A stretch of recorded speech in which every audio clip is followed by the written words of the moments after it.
Hey, everybody, this is the Theotek podcast, and we've been off for a while. The holiday season makes busy lives for pastors and people in ministry in general, and just for everyone, really. And so here it is, 2 days after Christmas as we record this.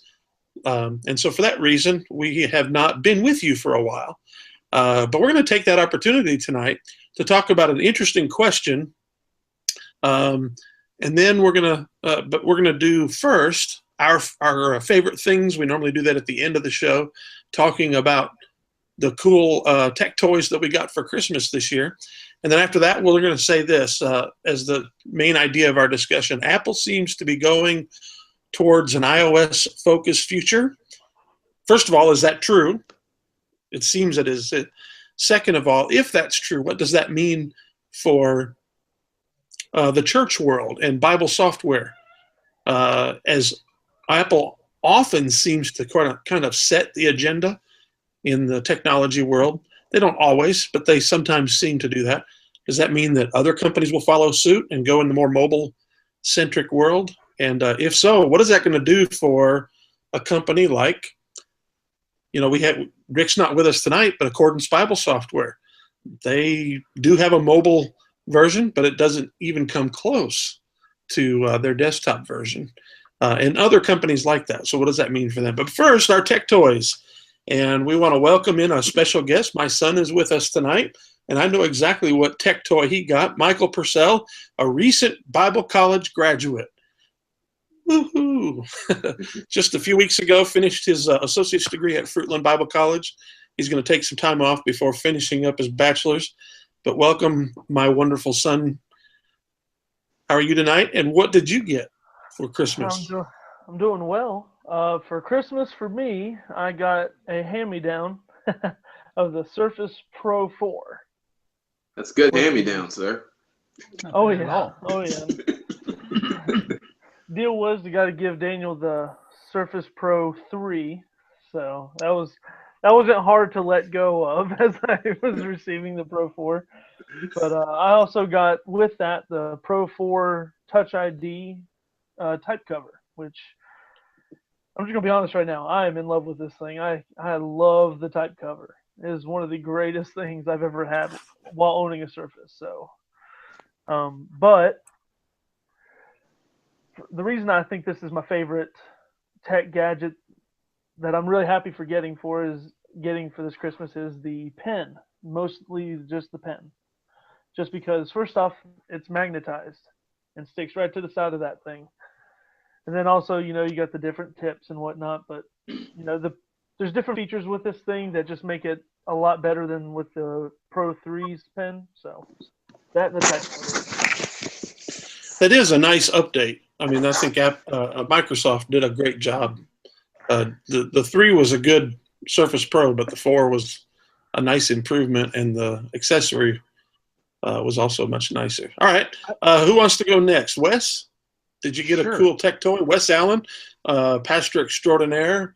Tell us what was your favorite cool tech toy that you got for Christmas. Well, I did get the Apple Pencil, but that's just that's just completing my iPad Pro thing. But the cool things that I got 2 things from ThinkGeek. My in-laws went on ThinkGeek and got me an R2D2 coffee press, which may be the coolest thing ever, except for the fact that my daughter went on ThinkGeek and got me the BB-8 waffle maker.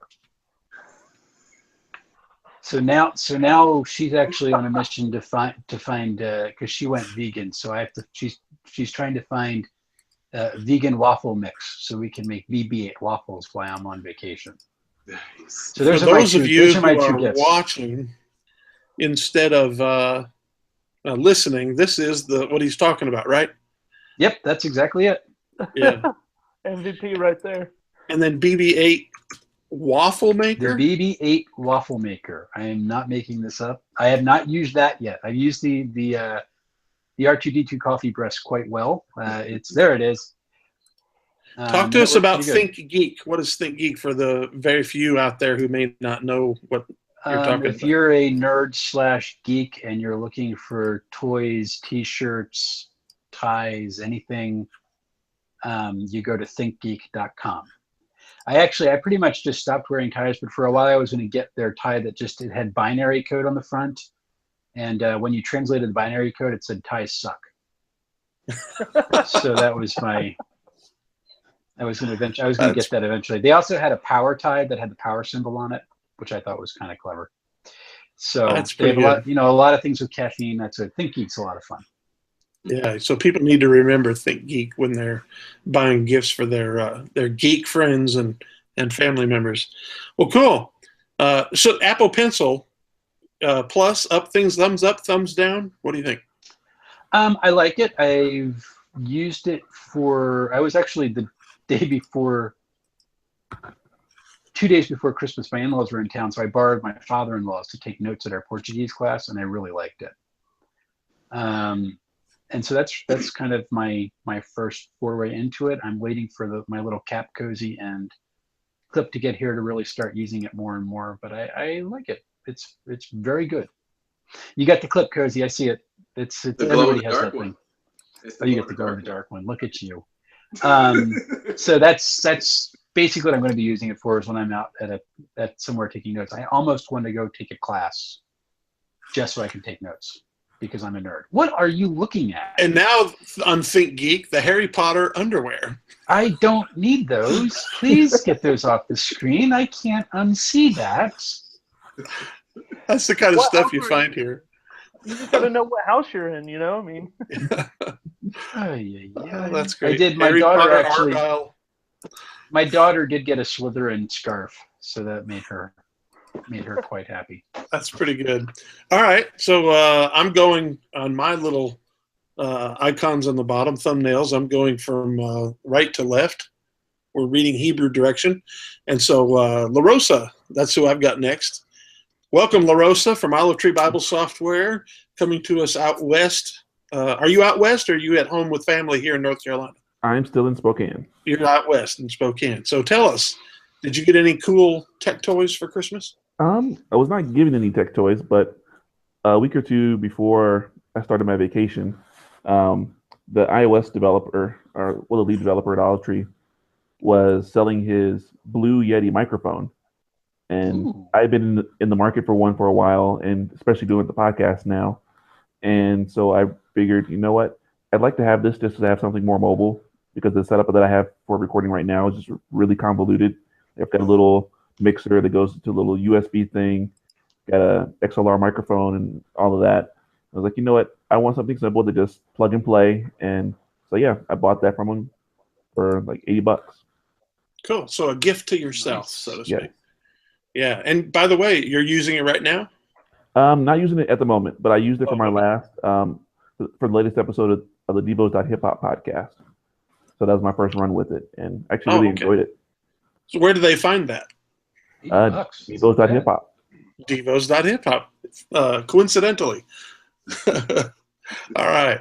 So next over, we'll talk to our good friend Antoine Wright. He is the maven extraordinaire of Mobile Ministry Magazine. And did you get yourself get a cool tech toy this Christmas?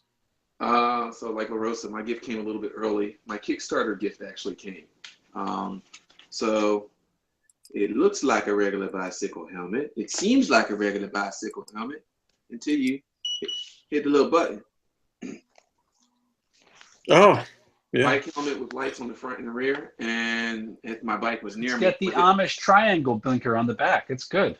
Yeah, it also has turn signals on either side that I activate with a Bluetooth controller that's connected to my handlebars at the moment, which is pretty cool. The company Lumos, Lumos, had this Kickstarter going on, and I'm not a very big Kickstarter fan. I'm actually pretty indifferent to Kickstarter or Indiegogo, but I said, ooh, I need a new helmet. That actually makes sense because I bike in dusk conditions, and you can never go with light that's not at windshield level. Windshield level lights are great. So they crested that made funds in May, June, and they started shipping in November. So mine came a few weeks before Christmas, and as of today, I've had actually 2 bike rides with it. It is extremely comfortable. A little bit more so than my Bone Tracker helmet. And it is actually a beta feature that uses the accelerometer, so that when it senses you slow down, it actually makes all of these lights red in the back. So you got a little brake-like action that happens, which is pretty cool. Cool. Awesome. And that was by people today when I was riding, which was pretty cool to see. Well, that's pretty cool. I actually did not get a tech toy this Christmas at all. But my dear wife said, here's an Amazon gift card. Get what you want. And so I've actually, I had the Surface Pro 4 until I handed that down. I have the Lenovo Yoga 910, which is a 15 or 14-inch screen. So that's kind of unwieldy to use for reading at night as you're laying in bed or sitting down watching TV or whatever. And so I've just kind of been wanting something simple, tablet to read. And so I used my gift card and picked up a Kindle Fire, which will be here Thursday. The newest version that's faster. I just got rid of the old version that was very slow. And so, it's nothing really exciting or crazy or anything like that. I just wanted to be able to run Android apps and read my books. Yeah, but Alexa's built into that Kindle. Yeah, that's true. It's got Alexa, which is fine. I'll probably mostly be using it in my bedroom, laying in bed at night. That's where I do my reading. I'm happy with like Alexa and Google, and just like these people know too much about me as it is. Not that I have much of a choice anymore. Yeah. Well, let's get into our big topic tonight. I sort of teased it at the start, and what we're going to look at is really two questions. The first question is this: there's a lot of hand-wringing going on from many Apple fans who say they're afraid that Apple is getting rid of the Mac, and that recent development cycles are showing that they haven't updated the Mac Pro in 3 years. The Mac Mini is the same, about 3 years, something like that. But the Mac Mini's always like 3 years. Yeah.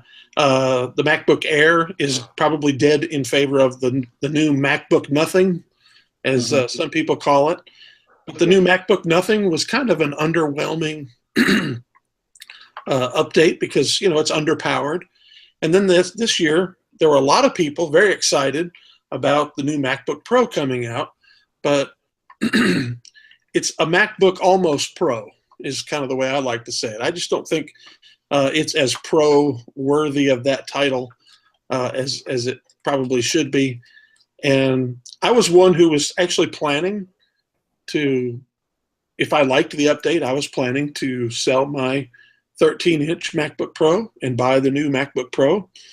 And I was so underwhelmed by it and just didn't think it was that cool. And then I just thought, it's so much more expensive for something that they're adding, which I don't really care that much about. I don't think the touch bar is going to be that big a plus for the way I work.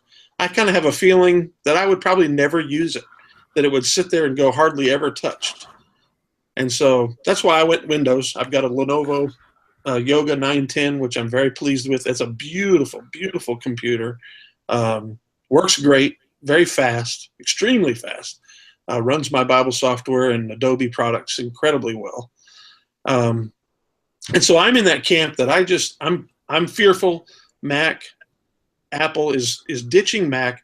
We're just in a transition period that within about 2 to 3 years, everything's going to be iOS, or maybe you're saying 5. Yeah, you say 5. Maybe. The time frame isn't as much. I just know that in 10 years, macOS will probably not be running on new Apple software or new Apple products. Dude, it's almost 20 years old right now. Yeah, well, it'll be iOS only. Well, actually, Antoine, OS 10 is Unix. Well, no. So you're talking like the core, the kernel is Unix. So you're talking the operating system is like 45 years old at this point. No, because Cocoa Cocoa was pretty much. Well, that's new, but the underlying operating system's old. The underlying stuff is old, and what Apple did with iOS is they gutted the whole thing and fit everything on a little old transistor so that they can make a bunch of these. And is Mac OS going away? Yeah, it's going away. There is not a need for Apple to maintain as many resources to keep Mac OS going. It's not in their best financial or market interest. I got a question about that, because being that I just was in a college with a bunch of fresh out of high school kids, they're every single one of them. If you ask them, like, what kind of computer do you want to get? They'd be like, man, if you can get me a Mac, that'd be it. Sure, that'd be the bomb. And I'd be like, why though? Like, why would you want a Mac when you could go, with like something like more portable for a student, like a Surface or even a Chromebook or something that's cheaper, but things, but like they were like, no, I just want a Mac. So I'm trying to figure out, like, why do you guys think that with the Mac is more and more college students are wanting Macs than just mainly for that Apple logo. But what do you why do you guys think that?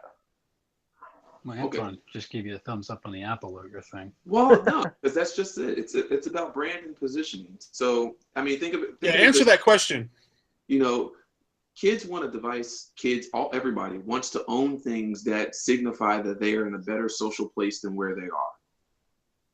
Apple says, I at least have a few more bucks than the person who can only afford the bottom of the rung Android, or who thinks that their top of the rung Android is not going to turn slow and be abandoned on them in a year. Galaxy Note, anyone? I mean, so there's no allure to having your parents' operating system, Windows. There's no allure to running things from a command shell unless you are, literally speaking, a person who needs to do that for specific applications. What Apple has done is basically said, hey, we built a mobile operating system that sells 100 to 1 more devices, and we're a hardware company. We're not going to put all the same resources that we put to macOS that we put to iOS, because frankly speaking, macOS does not make us that kind of money, nor keep us positioned for the right future. So Apple's call is no, they're not going to put all the resources there. And because of their brand positioning, they have a bunch of folks that like the Apple brand. They don't care about macOS. They care about the Apple on the back of the machine. And so as long as Apple continues to make usable, not perfectly, but usable devices, they'll keep those folks that are saying, hey, give me the MacBook. But do you think they're going to continue, like, they're just going to, like, let it just run its course? They're like, okay, here's Mac, here's its operating system. We're just going to leave it. And you can, if you still want to run the old computer systems, you can, but we're going to offer, like, are you saying they're going to offer, like, here's a laptop, but it's going to run like your iPhone or your iPad? No, I think, go ahead, Larissa. Well, here's the thing. I mean, I've been a computer guy for years. Like, give me a computer over a tablet any day. But it's gotten to the point now where Antoine's is like having a heart attack over there. Antoine knows where I'm going with this. But it's gotten to the point now where it's like I have an iPad Pro. I had an iPad Mini, the Mini 4, and that was my daily device. Just about anything I wanted to do, I could get done on my iPad or even my iPhone. And so for most regular people who aren't like doing programming or video editing or making the next big Pixar film, you really don't need a computer to do your daily tasks anymore. So I see that too. Like when I took my Surface Pro 3 to school all the time, and like unless my teacher just was so against me using a computer in class, I'd sit there with my pen, pull it out, and just OneNote everything, and doodle on it. And so I can see the tablet mobile side of things, but there's still there's something though to students, and there's always gonna be students, so that there's something about pulling out an Apple computer that I thought was but that's just it. Apple computers aren't going away. What's going away is the macOS operating system. See, this is what Rick, and I wish he would have been able to be on here tonight. But Rick's whole thing is that it's not, and this is where people I think really kind of screw things up. It's not that it's totally an iOS-centric future. It's that there's going to be a merger of macOS and what we've known as iOS to create something new that probably will inhabit a form factor that we're not quite aware of what the heck that's going to be yet. Kind of like what Windows has tried to do with Windows 10. Yeah, basically. And so it may be a little like Windows. The problem with Windows 10 is that it's schizophrenic, but hopefully Apple can figure that one out a little bit better. And so that's basically what they're aiming for. And there's a lot of headaches with that along the way. The shift from the last Final Cut Suite to Final Cut Pro 10, and the shift from the old iWork 09 to the newer iWorks, for them to get it on to get the feature parity between the two operating systems, they needed to cut a whole bunch of things out and then slowly reintegrate them in to make sure that things worked. And people who are working in those fields, their heads were exploding because here's this shift going on, and they don't want to deal with it. And so that's what Apple did, is we'll keep using Final Cut Suite for however long you want to do it, and we'll get all these features back. So Final Cut 10 or Final Cut Pro 10 is now basically where the Final Cut Suite was back when they first made the jump. But it took like 4 years. And that's exactly what Olive Tree has had to do in the last couple of years. Like when I first came on board, I guess about 4 years ago now, is they were in the process of rebuilding their app from the ground up. And so they had their old system, but because of the old system, they couldn't have feature parity between iOS and Android. And so part of what they had to do because you were still using POM database files. Well, exactly. Hey, that was a flexible format there. But because of that, we had to go in and rebuild everything from the ground up.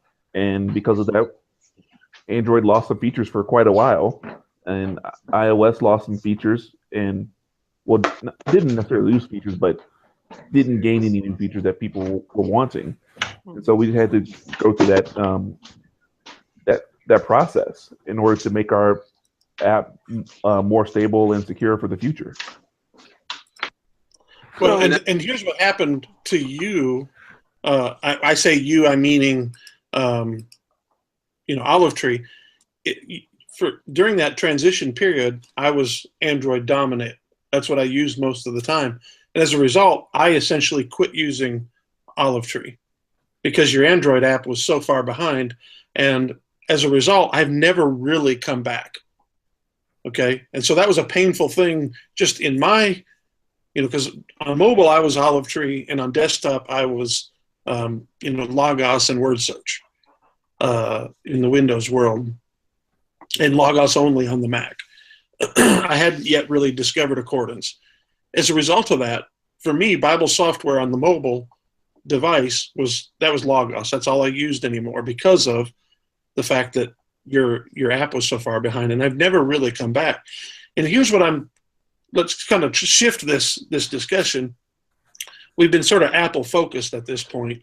I want us to kind of shift this now to say, all right, what's this going to do for the church world, which is very, very far behind, even though, I don't know, what would you say is the percentage of people who are going tablet or phone only as their primary computing device? What do you think, Antoine?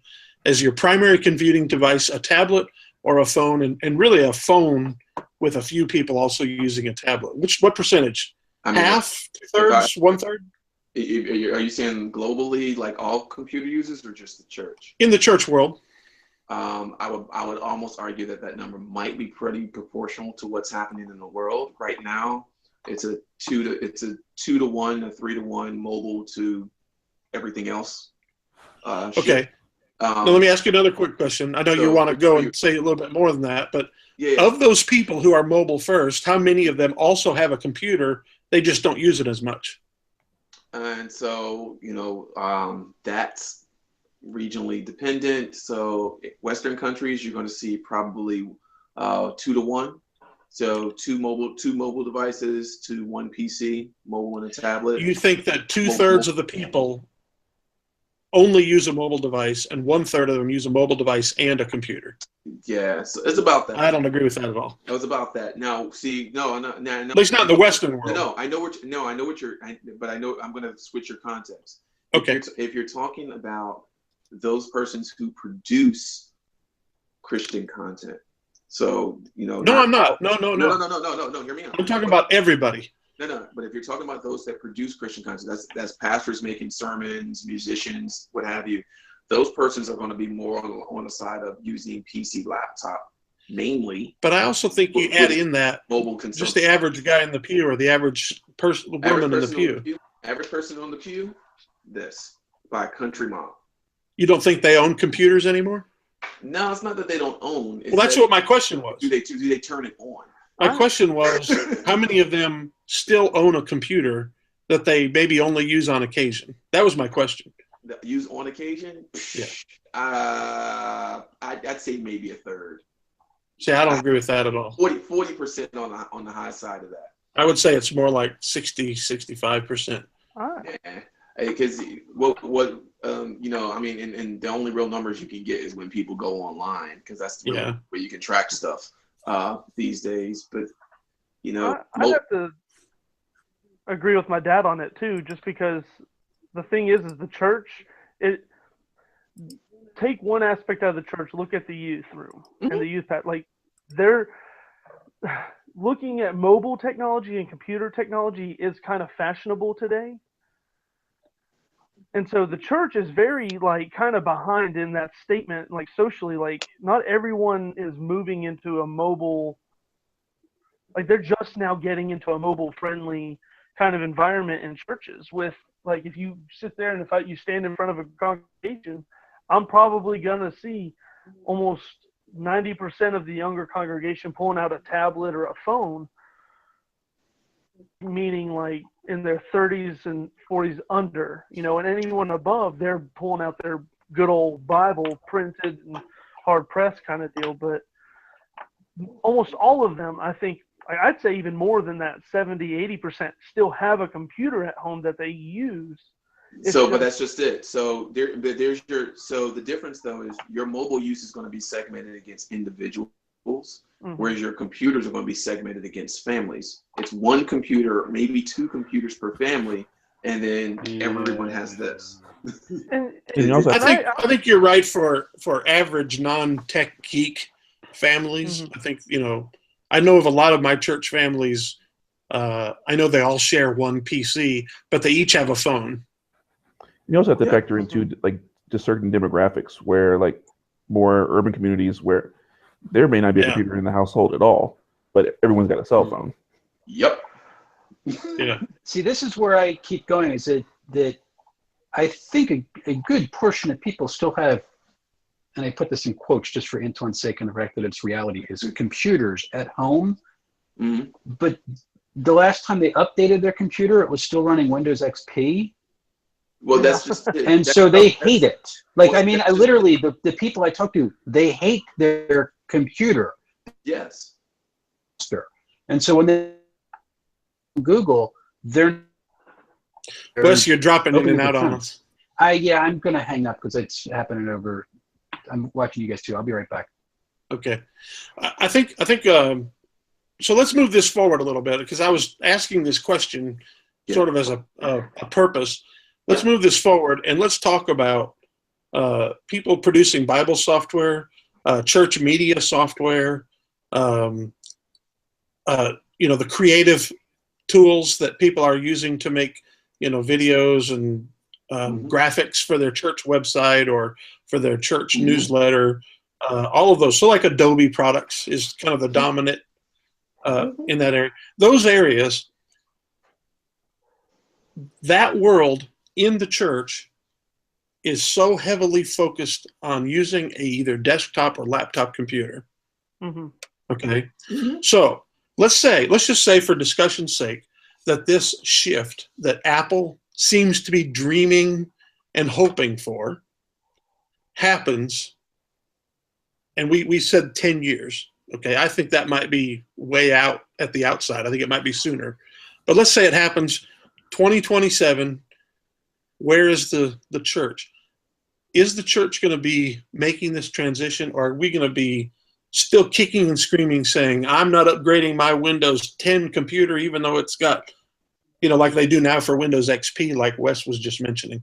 Are they going to be so far behind that we're going to be in trouble in 10 years with Bible study software companies saying, I'm not like BibleWorks. We're not making a mobile version. We don't care. Oh, sure, you can run it mobile. Just make sure you get that emulation software and control your desktop computer from your tablet. That's how they brag about doing mobile. I'd see it as two sides of the same coin. Whereas on the side of the people who actually make the software for the churches, such as Logos, Olive Tree, like all these companies, I think they're going to want to push for the newer, more updated versions of software. Whereas the church itself, like for instance, you just go down the road to some Baptist church that they're just put in an Apple computer to run all their PowerPoints and things for the presentation during the worship service. I think they're going to sit there and they're going to struggle to catch up. And history just repeats itself with churches that they still stay one or two steps behind the social or the social operating system world does, and the operating system world will always be ahead of them. Or 3 or 4 or 5 steps behind. Let me just give you a case in point. I'm sorry, Wes. I'll get to you in just a second. Yeah, go ahead. Case in point, I just did homecoming at my former church. I've been at my present church. Next month, it'll be 10 years. Mm-hmm. And I went back there this past September. And the last computer that I purchased to run the worship software is the same computer they were using that day. Yeah, but this is what I don't understand is, if it's still working, who cares? Okay, who cares? That actually gets into the larger problem. Because we like to focus on this being a church thing, but it's not a church thing. It's an institutional thing. Institutions always lag behind the general population. I have a friend a woman at our church, who worked at literally a lab doing scientific testing of samples. They still had a microscope that it ran off of Windows 3.1. Mm-hmm. This was 2 years ago, mm-hmm. because it just worked, and there was no new stuff for it, and the microscope still worked, and so they still ran it on Windows 3.1. You'd be surprised the military software that's still running on Windows. And that's the whole thing. Military, I mean, the space shuttle, when it retired, was still running computers from the 1980s because that's the way the software is run. It's an institutional reality as much as it is about the church lagging behind. Okay, good point. Now, so what does that do to Olive Tree, La Rosa? What's that going to do to you guys when you're a small company, right? How many employees? What do you got? 20, 50, something like that? 30, 35. Okay. You're a small company. You can't afford, I'm guessing, to hardcore develop your Android, your iOS, and your Windows and your Mac applications all at once, while also creating the incredibly great content that you're making to go in those software, right? That's kind of what we're doing, actually. Okay, but that for years. But don't you sort of pause on one in order to focus on one? No. Like you do sort of bug fixes and stuff over here, where while you're redeveloping the Android here's version. Here's the way Olive Tree is set up. Is we've got a department of like 5 or 6 people, and this is my department. All we do is work on the books, and then we've got our development team where we've got one iOS developer, but he also works on the Mac, just because we're kind of short-staffed at the moment. And we've got 2 guys working on Android, and then we've got another guy that's working on the other platforms. So we've always got someone that's working on every platform every day. But when you say working, is it like, are they working on the next big version, or are they just kind of maintaining the current version? Both. Okay, all right. Yeah, they're doing both at the same time. So Kevin, that's the same way that Accordance works too. So Kevin, what a lot of companies do is what's called agile development. So that allows them to work on multiple streams at the same time so that they can adapt to whatever the market conditions are. And if they need to pivot, they pivot to whatever their best financial or strategic important place is going to be. So for an Olive Tree or an Accordance, it's not a problem for them to shift to whatever the next platform is, as long as there's sufficient value in that platform. So if they're right now should be planning on building out mixed reality scriptural engagement, that's where their strategy should be right now. So they should be getting skilled up in those areas so that when VR for Bible software comes out and that's the thing, that they can go ahead and pivot into that area while supporting everything else. But that's the business side of things. The church, or excuse me, the leadership, the institution of the church doesn't move in an agile fashion. They move in a waterfall fashion. They use it until it breaks to the point that they can't use it anymore. And what ends up happening, the social church, what he was saying earlier, moves past that to whatever the culture is doing. And at some point, the social church moves far enough away from the institutional church that the institution says, we need to go figure out how to get caught up with what everybody else is doing. And see, that happened with mobile, and that's going to have to happen again. So you said it, though, with one word, and it's financial. And things like Logos, and I don't know how Olive Tree is, but like it almost seems very clear to me that Logos is not making their software so that a church like ours, that my father's a pastor of, can sit there and purchase their software for the whole church. No, their target is for people like me, like my father, like the guys here, to say, you know what, I'm willing to spend X amount of dollars to have this Bible software to help prepare me to write sermons so I can have the best tools at my disposal. But for the aspect of the church in an institutional way, the reason they're so behind is because they're like, well, do I really need to fork out $1,300 for the latest Apple's Crave thing, or trend thing for computers to help make our make our presentations work better? Or do I stick with the same thing I've had for the past 12 years that's still pumping stuff out? And that's the thing. So companies like Logos, Olive Tree, these other places, they're not going to they don't sit in the shadows. They don't sit back and be like, you know what, let's just take it easy real quick. They say, no, we need to move forward because the money's is in tomorrow. So I need to get to tomorrow to get the money. So it's not just the money, but that's you go to where the church, and I mean the body of the church, is going to be present, or you figure that you have different niches that you can run to. Bible software has traditionally been pitched to us. We are techies, and we lead churches. That's who it's pitched to. That is a niche of a niche of a niche of a niche of a niche. Bible software cannot stay in that space and expect to be widely usable. You have to expand. You have to either pull a U version and go to the readers, or you got to pull an Olive Tree and go to the mobile students. You gotta expand the pie and not just focus on one little niche of a niche. And until Bible software does that, until Bible software does something smart on the publishing side, books between those platforms, then it's always the publishers doing something smart on the publishing side. I wasn't going to talk about them like that, but you've got to the social part of the technology, the body of the church, if you will, not the head, but the body of the church needs to be served by Bible software just as much as the head is being served. All right, so let me ask you another question. Most of these companies are following the dollar, right? Mm-hmm. I mean, it doesn't matter whether they make Bible software or they make church presentation software or they develop a website that helps you track your membership, sort of the three pillars of church software. They're following the dollar. Yeah. And the dollar right now is in the desktop world. The future seems to be going to the mobile world.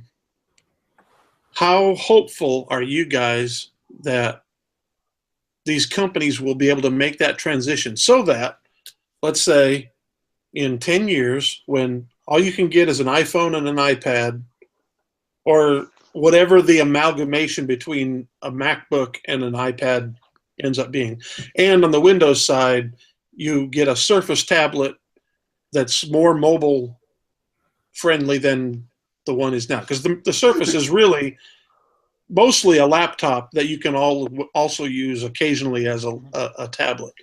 So are these companies, are you guys hopeful that we're going to be able to make this Church CRM's already there. Church CRM's already there. I mean, they've all gone web-based. But their thing, their revenue stream is, and this is my fear of this whole shift, is that because the companies are following the money, like a church CRM company that's created this online database, it is no longer geared for a church like mine, because there's no way on earth we'll ever be able to afford it. You don't have the money. It never was geared for a church like yours. We don't have the money, and it wasn't. It was geared for the mega church, because that's where all the money is. And that's the idea. You probably use an Excel spreadsheet or a database Outlook. We bought FileMaker, and I created my own database. Yeah, so you can do that. Right. You and about 7 other pastors in the world can do that. Yeah, it's fun. But that's the idea. So and even FileMaker's got a mobile app to it. So that's the idea. So some of these companies have already made that shift by going web first. Is their web first website mobile friendly? Yeah. Oh yeah. Oh, they are. Oh yeah. Okay. FilePro's been mobile friendly since the Palm i705 actually. Yeah. I mean, the church CRMs that I've seen have all been designed for mobile. But they assume that you're going to be on a mobile device. Okay. When I say mobile friendly, I mean so that while you're using it on your tablet or your phone, you're not going, oh man, I wish I was on the desktop version. Yeah. No. It's designed for this. There are tons. Let me get this out. There are tons of websites that are, quote, mobile friendly. And as you use them, you're like, yeah, this is what a pain. Let me just get my laptop out. Because what happens is that you have companies that were designed mobile friendly websites in like 2008, where they essentially created a separate CSS template, so that when you got pinged as a mobile browser, it went to a completely different template. Now with the new responsive design layouts, pretty much everything you have on anything. I've been to websites that didn't exist a year ago, and they're mobile friendly, but they're not designed. They're not responsive. Is when you're using current responsive design standards, there's no reason for any feature to be inaccessible on anything, anywhere. Well, there's plenty of websites out there that are, quote, mobile friendly. I understand that, but that's poor design. It's accessible. That's not actually mobile friendly. That's my problem that's my right point. now. And that's this my is my problem that's with my WordPress. question. This is my problem with WordPress right now, is that their mobile friendly site, it just erases my template and puts their stuff in its place. Yeah, and the back end of WordPress is terrible on an iPad. Oh, on an iPad? No, it's actually gotten a lot better. I actually like that now. Not if you do a lot of customizations in your back end. I hate writing for gotta be mobile on an iPad. I hate it. I just copy and paste Markdown. So I won't do it. Kevin. So actually, there's that's the kicker. So for going forward, what most of us are used to doing in computing is to customizing the experience, and whether that's icons and display or layout or backend, whatever the case may be, macOS, Windows allowed us to have a lot of control there. Most of that control is being taken away with these other platforms, or the move to services, and or both of those. And for those of us who came from a computing past where we got to go customize all of those pieces, it can be somewhat jarring. For those folks who did not have that experience, it's really computing as normal. And for those folks who are the majority of computer users, that's the future, or the present, if they're here, that's the present of their computing reality. And for macOS folks to get mad that macOS is not being supported as much, Apple doesn't want you to have as much ability to customize their experience. Windows folks get mad about what Windows can't do. You can't customize all of the experience. You can't customize the WordPress experience, or if you do, it's going to be painful and it's not going to be as flexible, because there's only so many ways for a company to keep their branding, keep the essence of whatever it is that's making you pay for them. and also be friendly to you. One of those eventually gives. This is actually why we switched to Squarespace at ABCNJ. Because I was so fed up with trying to manage our customization on WordPress. I was like, I'm done. Well, I don't have that control. I want to kind of move forward with our discussion a little bit, because we've only got about 10 minutes left. Let's just. What is your hope? What is your prediction? Let me say it that way. About how well the church world is going to make this transition. And I'll start. I am not hopeful at all. I think that this transition is going to be incredibly. I think the from the people who make the software to the experience of using mobile for a lot of the things that people are doing right now in the church world. 10 years, no, it ain't going to be there. We're not going to be there in 10 years. We're going to be so far behind the rest of the world in 10 years that it's going to be, you're going to walk into most of the churches in America in 10 years, and it's going to feel like, I feel like when I walk into my wife's classroom, and she's running Windows XP computers, and it's really slow to boot that. See, this actually, Kevin, your statement just gives me hope. Okay, why? Because why would we bother? Why would we bother making the transition? We're always running to keep the church up, to current trends. The fact is, everybody sitting in the pew is going to be there because they're going to have their devices. I already have people just walking up with their iPhone to read scripture on Sunday morning. I have my oddball 90-year-old congregant who's always texting me on her iPad. So those folks are going to be there. The church institution, it's technology, it's the way things get bought because we all have this stuff. Why do we need to buy this for the church? We'll just use our own stuff. So what if, here's a completely radical concept. What if we don't even try to keep up? What if we say, hey, you know what? Let's just do things completely differently. Don't ever tell that to any youth pastor in America or any modern worship leader, because they'll never. They'll say, "No, we have to." Why? That's my question. Is why? Because the mega church. That's exactly what churches. That's what a lot of the mega church is a completely different world from where I live. I literally have nothing in common with it. And that's fine. Like what I'm trying to say. So that's my question is, so why should I? Can I answer your question? To use that as my thing. I want to answer your question. I created a video of the children's, whatever, children's Thanksgiving dinner that they had, and I want to be able for the people in our church to see that video. Sure. And so I try to bring it, and it's on this whatever device exists in 10 years. Actually, there won't be a device. There will be no device. Okay. Right. But you'll have to be able to log into a website that our old antiquated church computer can't even log into because it doesn't work.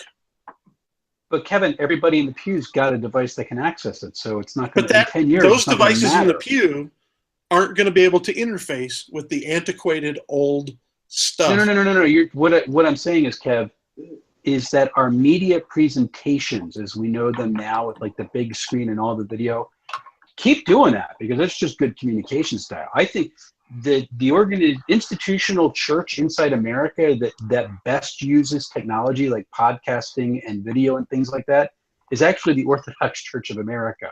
They use none of that in worship at all. I'd have to slightly disagree with that because the pastor, coming from me, and I guess this is just from being so fresh out of college, technology doesn't make a church better at communicating whatever it is the church wants to say. No. I'm just saying it's a good communication technique. That's all. Oh, it is. So yes, you keep using it as a technique. That's fine. But Kev, I'm there's just no giving you 10 years from now, being able to show it on a church screen is going to be irrelevant. Yes, But that's the way the church is going to be doing it in 10 years because they're not keeping up. I want to say what I think. That's what I'm saying. Why try? Like, there's no need to upgrade our equipment at the church because everybody's bringing in and are going to have them all on their own anyway. So go to Facebook or YouTube or whatever else is. The video is already there, so you don't have to come. What if it's not, though? And have me present it to you. What if it's not? What do you mean if it's already there? No, it's not. I mean, that world pretty much already exists. I didn't have it. I didn't have that video of the kids on Facebook or YouTube, and here's why. Because 3 of those kids are foster kids, and if it's put on Facebook or YouTube, the parents of those foster kids knows where they are and can hunt them down and abuse them. We've got that situation in our church right now. These are situations that are always going to come up. So you can't put it on YouTube. Sure. Okay. And there's a big push in the evangelical church right now to foster and adopt. And so that's going to be a big problem going forward, as that's becoming a lot more emphasized in a lot of evangelical churches. At least it is in our community. Well, we've got about 3 or 4 churches like that. Just having a youth group video or a mission trip video or anything that goes on something like that. Yeah, see, now that's just one example of that kind of thing. Right, okay? And that's something that's always going to come up. Those are hiccups that need to be processed and dealt with as we go through. And that's why I'm not very hopeful about this. I agree. It's going to be a pain in the butt in 10 years. I'm hopeful for the individual consumer for the software. For me, if I'm out on my own kind of deal and like I'm going to purchase Logos, yeah, I have hope for the Logos company that they're going to be profitable in that area moving forward into the future. On the church, I don't think that they're going to move forward the way that the rest of the world, say not like secular world, will with the software change and everything. Okay, so Michael, you agree with me. Wes, you say who cares? Let's get LaRosa and Antoine to answer who this. Cares? It's saying why try? Okay, why try? As an institution, LaRosa, why try? Antoine, LaRosa, you next. What's your hope? I think we're going to see companies die, new companies arise, and that fill in the space for what we as the church need in the future. Where, like, I think of some company, like some Bible software companies that we've known like 5 or 10 years ago that are no longer viable just because they couldn't keep up. And we've had like companies like YouVersion have arisen and kind of taken their space. And I think we're going to see the same thing happen, where the space that we're looking to fill is going to get filled, even on some of the older hardware that churches are going to be slow to upgrade. There are going to be those, because we are dealing with churches that are like more third world, where they're using older software and older hardware. And so there's going to be that need, and there's always going to be people that are filling that need. And so I just think the church is going to do what it's going to do, and the software and the technology is going to be there to meet it where it's at. There it is. So all right, Antoine. Oh. Cool. 10 years. That's funny we used that statement, 10 years. I was just on a phone call before this, and we were talking about what is the technology going to look like in 10 years. This will be antiquated. This will not be in your pocket. That's the social, so to Wes's end, I agree with parts of Wes where he's saying, the body will come with the tools needed to connect to our media streams. Some churches, and not mega churches, actually, I think it'll be some of our smaller churches that'll be better able to handle this, being able to allow people to connect to those media streams, whether it's a Facebook, YouTube, a hosted service, or it's their own service. Or peer-to-peer. I was going to try not to get anybody in trouble by saying that, but there's going to be a better handle on that, because 10 years from now, obviously I'm speaking as a guy who's in his mid-30s, but 10 years from now, the people who are coming into ministry are those persons who are using this beautiful antiquated stuff right now. The other side of that, I know we talk about those folks who are using the least and not the greatest. This will be considered the least in 10 years. So this is the low bar. So if your church can't meet the low bar today, but your church can meet the low bar in 10 years, aim for it. You want in 10 years for your entire congregation to not only be able to enjoy a sermon on their phone, but to also be able to contribute to the content of the liturgy.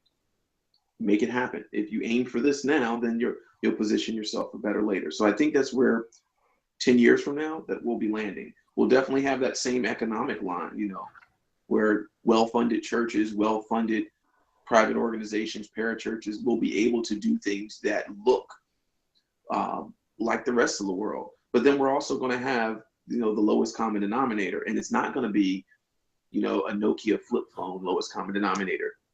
iPhone 7 is the lowest common denominator 10 years from now, and that's when 4G networks will be shut off. So we're not going to be talking about people using Windows XP then, because Windows XP, heck, Vista won't be able to connect to any services worth using. And if you can still find somebody to still fix that, that's a little bit more gold than the mainframe that software is running on. Well, Antoine lives in the future, and so he's more likely to be correct than the rest of us. And so thank you for cluing us in on what the future will be like. This has been an interesting discussion. I'm actually hearing what you guys have said. I was sticking to my guns because I wanted to just not so willy-nilly switch. But I am a little hopeful about parts of it. My thing is the big question, and we don't have time to discuss this tonight, is the church as we know it today going to be viable in 10 years in America? And to me, that's actually a huge, huge discussion. The church like we know it, not as we know it, but like we know it, in my opinion, is not going to be very powerful or strong. It's going to be something very different. And I actually think that's going to be a good thing for the church. I think there's going to be a renaissance of the church in 10 years, but it'll be home church and informal church, and the denominational church is going to be far less influential than it once was. But anyway, that's I'll leave you the guys with that. We're here at 10 o'clock, and it's been an interesting discussion, and we're glad that we could bring it to you. And if you are inspired by anything we've said, or you're angry at anything we said, or you think we're right or wrong or whatever, please make comments in the YouTube comments below this, or on our website at theotek.com. We will get this posted. It's coming here to the end of the year, and so next week, we haven't even decided what we'll talk about the next time we're together, whether that's next week or in 2 weeks. We're not sure yet, but this has been fun. Thanks, guys, for joining us tonight. Appreciate all of you guys being here. And this is the Theotek Podcast, and we are out. Bye.